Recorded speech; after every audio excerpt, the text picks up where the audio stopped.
Hi friends. ఇప్పుడు 10వ తరగతిలోని మూడో పాఠ్యభాగం వెన్నెల ఎర్రాప్రగడ రాశారు. ఇది పాఠ్యభాగ రచయిత ఎర్రాప్రగడ, ఎర్రన అంటాం కదా, ఆయన అన్నమాట. ఇందులో ముఖ్యమైన విషయాలని పాయింట్ వైజ్గా తెలుసుకుందాం. ఈ వెన్నెల అనే పాఠ్యభాగం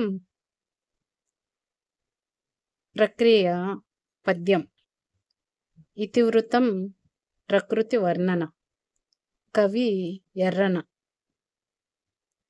కవిత్రయంలో ఆఖరివాడు ఎర్రన. ఈయన రాసిన పాఠ్యమే వెన్నెల అనే పాఠ్యభాగం. ఇందులో ముఖ్య విషయాలకు వస్తే, హిరణ్యకశిపుడు వనవిహారం చేసిన సందర్భంలో వసంత ఋతువును, సాయం సమయాన్ని, చంద్రోదయాన్ని వర్ణించిన ఈ పాఠ్యభాగాన్ని రాసింది ఎర్రన. వెన్నెల పాఠ్యాంశం కావ్య ప్రక్రియకు చెందింది.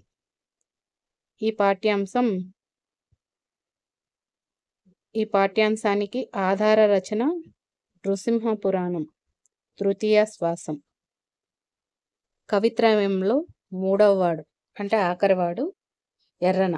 మిగతా ఇద్దరిలో ఎవరెవరు? నన్నయ్య, తిక్కన, మూడో ఆయన ఎర్రన. ఎర్రన కాలం 14వ శతాబ్దపు ప్రథమార్థం. ఎర్రన గురువు శంకరస్వామి. ప్రోలయ వేమారెడ్డి గారి ఆస్థాన కవి ఎవరంటే ఎర్రన. ఎర్రన రచించిన రచనలు రామాయణం. ఇది ప్రోలయ వేమారెడ్డికి అంకితం చేశారు ఆయన. ప్రస్తుతం అలభ్యం, అంటే ఇప్పుడు దొరకట్లేదు. రెండోది హరివంశం, ప్రోలయ వేమారెడ్డికి అంకితం చేశారు.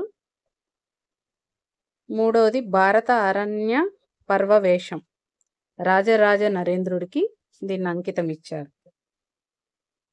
4 నృసింహ పురాణం, అహోబిల నరసింహస్వామికి అంకితం ఇచ్చారు. ప్రోలయ వేమారెడ్డి రాజధాని అద్దంకి. ఎర్రని బిరుదులు ప్రబంధ పరమేశ్వరుడు, శంభుదాసుడు. ఎర్రన ఏ రచనలో ప్రబంధ లక్షణమైన అష్టాదశ వర్ణనల్లో దాదాపు అన్ని వర్ణనలు ఉన్నాయి. అంటే ఈయన ఎర్రన రాసిన ఏ ప్రబంధ లక్షణం ఉన్న రచనలు అష్టాదశ వర్ణనల్లో దాదాపు అన్ని వర్ణనలు ఉండే రచన ఏది అంటే నృసింహ పురాణం. ప్రకృతిలో వచ్చిన మార్పుల్ని రమణీయంగా వర్ణించిన ఎర్రన కావ్యం ఏదైతే ఉందో అదే నృసింహ పురాణం. కమల ప్రియుడు, కమల బాంధవుడు ఎవరు? సూర్యుడు. పద్మినికి సూర్యునికి మధ్య గల సంబంధాన్ని భార్యాభర్తల అనుబంధంగా వర్ణించిన కవి ఎవరు? ఎర్రన. ఎర్రన చంద్రునిలోని మచ్చను ఎవరితో పోల్చాడు? విష్ణువుతో. నిషాపతి అంటే రాత్రి అనే స్త్రీ. ఆదిశేషుని పానుపులాగా కనిపించేది ఎవరంటే చంద్రుడు.